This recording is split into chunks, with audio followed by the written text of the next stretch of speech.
एक नया हफ्ता और कुछ नए गेमिंग न्यूज़। इस हफ्ते तो आप बात करने को बहुत कुछ है। बहुत गेम्स आए मतलब बहुत सारे गेम्स अनाउंस हुए इस हफ्ते, कई सारे लीक्स आए, न्यूज़ आए, बहुत कुछ हुआ। तो सबसे पहले आते हैं कॉल ऑफ ड्यूटी पे। मतलब दुनिया इधर सुधर हो जाए, पैंडमिक को कुछ भी हो, कॉल ऑफ ड्यूटी को आना ही आना है। कॉल ऑफ ड्यूटी कभी पीछे नहीं हटता। तो हर साल की तरह इस साल भी कॉल ऑफ ड्यूटी आ रहा है अनसरप्राइजिंगली।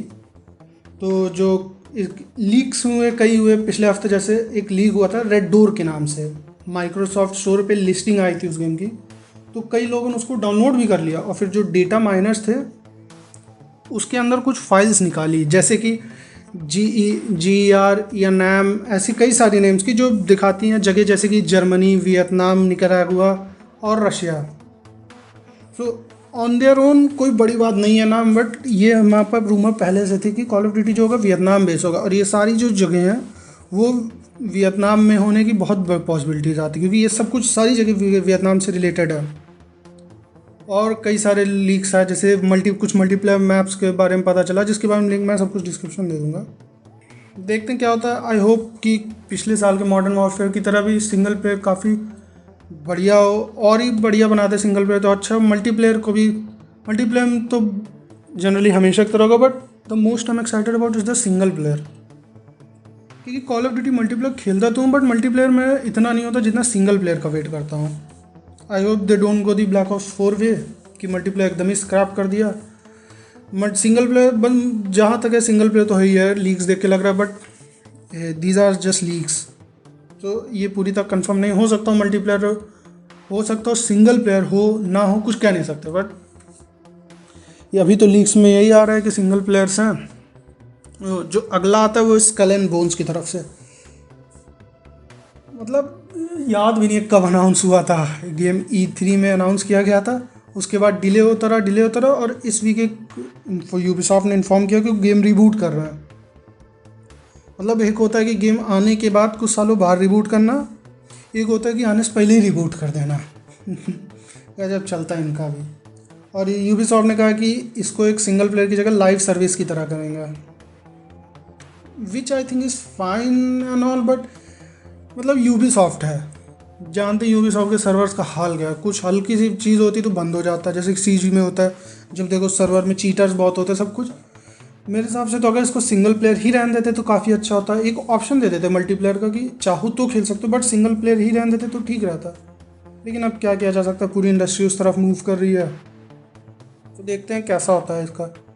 स्कल एंड बोन्स जब ये लीक हुआ, मतलब रिवील हुआ था, काफ़ी इंटरेस्टेड थे हम लोग काफ़ी इंटरेस्टेड थे ये देखने में कैसा होगा। क्योंकि उस टाइम, अभी नहीं, उस टाइम बात करें तो कोई ढंग का पायरेट गेम था नहीं।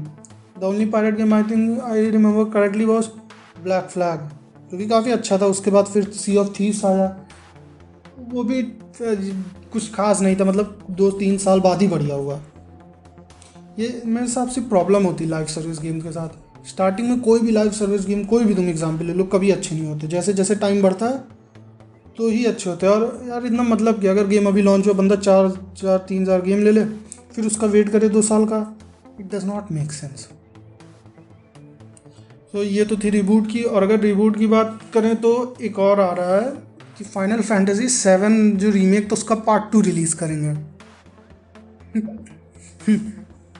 मतलब पार्ट 1 रिलीज़ करने में तो सालों लग गए इनको, बट पार्ट 2 रिलीज़ करेंगे। एक इंटरव्यू ट्विटर पे था, उस पर उन्होंने कहा कि वो जल्दी से जल्दी लाने की कोशिश करेंगे, मतलब इस बार इतना वेट नहीं करना पड़ेगा। सो देखते कैसा होता है। मैंने नहीं खेला final fantasy, because I never like final fantasy. नहीं, कोई भी फाइनल फैंटेसी नहीं खेला, बट बहुत लोगों को पसंद आता है, बहुत लोगों की फेवरेट गेम्स है फाइनल फैंटेसी। देखते हैं क्या होता है इसका, कि कितनी जल्दी लाते हैं, कब कि सही कहें तो कितने कम से कम सालों में ही ये लाते हैं। बट सिर्फ अगर मैं कहूँ तो भी 2-3 साल तो लगने लगना। और अगर बात करें तो मिक्सर, अगर याद होगा तो मिक्सर ट्विच का कंपटीशन था, माइक्रोसॉफ्ट ने निकाला था, जो ऑफिशियली बंद हो गया। मिक्सर बंद कर दिया गया है। बहुत टाइम से इसका चला था, कुछ खास नहीं है। और जो बड़ी न्यूज़ थी इस वीक की तो वो थी रॉकेट लीग की। और रॉकेट लीग तो पता ही होगा, इंटरनेट पे हर जगह यही छाया होगा कि रॉकेट लीग इस समर फ्री टू प्ले जा रहा है एपिक स्टोर पे। मतलब कि इस पे कोई ऐसा नहीं होगा कि एक लिमिटेड टाइम के लिए फ्री गेम देंगे जैसा पहले देते थे, जैसा एपिक गेम देता है अभी भी देता है, but totally free to play जा रहा है। मतलब कि आप कभी भी खेल सकते हो, जब चाहो खेलो, जब चाहो हटा दो। तो न्यूज़ काफ़ी अच्छी है। और ये गेम स्टीम से भी हट जाएगा, लेकिन जिन्होंने स्टीम से पहले ले रखा है उनमें कोई चेंजेस नहीं आएंगे। उनके सारे अचीवमेंट, सब गेम, सब सेव फाइल, सारी फाइल्स वहीं रहेंगी, बल्कि नए लोग नहीं ले पाएंगे। और एपिक गेम पे जाने के साथ साथ ही ये कह रहे हैं कि इन्हें क्रॉस प्ले डाल रहे हैं, किसी के साथ भी खेल सकते हो, जो काफ़ी बढ़िया न्यूज़ है। रॉकेट लीग काफ़ी बड़ा गेम था, एक लॉन्च तो एज इंडी गेम हुआ था, but it was a sleeper hit. इसका गेम प्ले बहुत अच्छा था। इसके अराउंड ई स्पोर्ट्स भी बने, काफ़ी बढ़िया है। I think it will giving it a look. और फ्री टू प्ले की बात करें, स्टार वॉर्स का ओल्ड रिपब्लिक भी स्टीम पे लॉन्च हो गया फ्री टू प्ले। एक लार्ज MMORPG है। अगर काफ़ी पुराना गेम अगर अच्छा लगता है तो ट्राई कर सकते हो। स्टीम पे इस टाइम है free to play, totally free to play, कोई पैसे नहीं देना। और एपिक गेम्स की तरफ से एक और है कि जो GOG गैलेक्सी 2.0 था इनका लॉन्चर, एक टाइप का उसको कह सकते हैं। एपिक GOG गेम्स का DRM फ्री लॉन्चर है, उन्होंने एपिक के साथ इंटीग्रेट कर लिया है। मतलब दोनों की जो लाइब्रेरी होगी वो आपस में मिल गई है। अगर तुमने कोई चीज़ एपिक गेम्स पे ली होगी तो GOG पे भी दिखाएगी। GOG काफ़ी अच्छा है। अगर GOG इंस्टॉल कर दो तुम अपने प्ले स्टेशन से लेके स्टीम या फिर ओरिजिन किसी को भी इंटीग्रेट कर सकते हो उसकी लाइब्रेरी। मतलब अगर कई लोग होता है, कई बार कई 100 गेम होते हैं, जैसे 200-300 गेम है तो दिक्कत कर जाती है स्टीम पे, या कई सारे आजकल तो इतने लॉन्चर हो गए काउंट करना मुश्किल हो जाता है। सो GOG कर सकते हो। GOG क्या होगा कि सारे गेम्स आपको शो करेंगे, 1000 लॉन्चर पे जाना नहीं पड़ेगा, एक ही लॉन्चर सब कुछ आ जाएगा। तो ये काफ़ी बढ़िया है। ये तो बात रही जो पूरे हफ्ते हुआ। अब बात करते जो कल रात हुआ, वो थी Xbox सीरीज़ X की स्ट्रीम। इस बार तो काफ़ी बढ़िया हुआ, मतलब पिछले स्ट्रीम के मुकाबले बहुत ही अच्छा गया। कई सारे गेम लॉन्च हो, जैसे अवॉर्ड हो गया, क्रॉसफायर X हो गया, हेलो नेबर 2 दिखाया उन्होंने, मोस्ट इम्पॉर्टेंट हेलो इन्फिनिट का गेम प्ले दिखाया। मेरे हिसाब से पहले तो बहुत एक्साइटेड, बट अब देख के अजीब सा लग रहा है कि उसके कुछ टेक्सचर हो गया या ग्राफिक्स लग रहा है कि 2-3 साल पुराने के, लग नहीं रहे नेक्स्ट जनरेशन। बट हो सकता हो कि बहुत अर्ली में था, अभी तो गेम रिलीज़ में अच्छा पॉलिश कर दें। डेस्टिनी 2 को भी दिखाया, फैंटेसी स्टार, और स्टॉकर 2 भी आया, क्योंकि एक्सपेक्टेड नहीं था बिल्कुल भी। मुझको लगा स्टॉकर पे ही ख़त्म कर दिया गया था, but good for them. Fable काफ़ी अच्छा है। मीडियम का ट्रेलर आया, एक हॉरर गेम है जिसमें इसका गेम प्ले इंटरनेट पे है, देख सकते हो, काफ़ी अलग सा है। इसमें 2 वर्ल्ड्स के साथ एक साथ खेल सकते हो। सुनने में अजीब लगता है बट देखो तो समझ जाओगे। डस्क फॉल्स आ गया, कई सारे हैं। वॉरहैमर का एक नया गेम आया, डार्क टाइड, देखने में लग रहा है कोऑप शूटर है, जैसे वर्मेंटाइड था वैसे ही। बट जो मुझे 2-3 गेम बढ़िया लगे, जो जिसके लिए बहुत एक्साइटेड, तो वो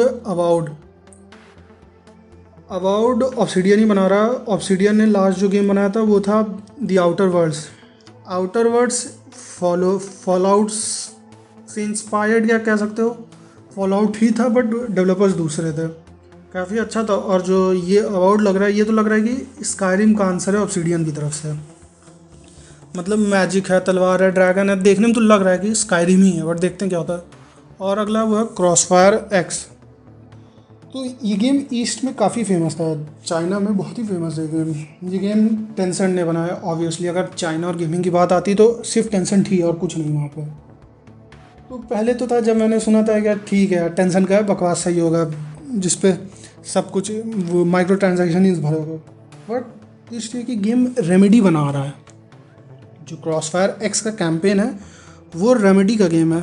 सो ये सुन के लगा कि अब देखना पड़े, क्योंकि रेमेडी का लास्ट गेम था कंट्रोल बहुत ही अच्छा गेम था, बहुत कई गेम ऑफ द ईयर भी मिले उसको। सो रेमेडी है तो कुछ अलग हो सकता है। इसका जो गेम प्ले ट्रेलर देखोगे तो it is the most call of duty thing you can see. मतलब कि ऐसा लगता है यही कॉल ऑफ ड्यूटी है। ये वियर्ड मिक्सचर है कॉल ऑफ ड्यूटी और क्राइसिस का। इसके जो एक्शन है, सिनेमैटिक सेट पीस है, big movie like set pieces हैं, वो तो कॉल ऑफ ड्यूटी जैसे हैं, धमाके होते हैं जो कॉल ऑफ ड्यूटी की नॉर्मल सी चीज़ है। और इसमें हाईटेक सूट है, जैसे कि क्राइसिस में आर्मर था कि गायब हो सकते, पावर मिल सकती, इसमें भी वैसा सूट है। तो गेम तो काफ़ी अच्छा लग रहा है, और इसके पीछे रेमेडी है। I think it will be a great game. Remedy है, रेमेडी तो भाई रेमेडी अब क्या बोलूँ, रेमेडी ने कंट्रोल बनाया, कई सारे गेम्स बनाया, तो देखने लायक होगा अगर टेंसेंट अपना इस पर हाथ ना मारे, क्योंकि टेंसेंट जिस पे भी जाते हैं बस माइक्रो ट्रांजेक्शन भर देता है।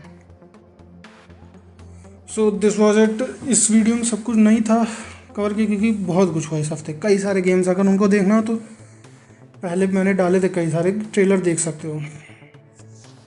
तो अब अगले हफ्ते मिलेंगे, अगले हफ्ते देखते हैं क्या कुछ होता है, कुछ नया आता है कि नहीं।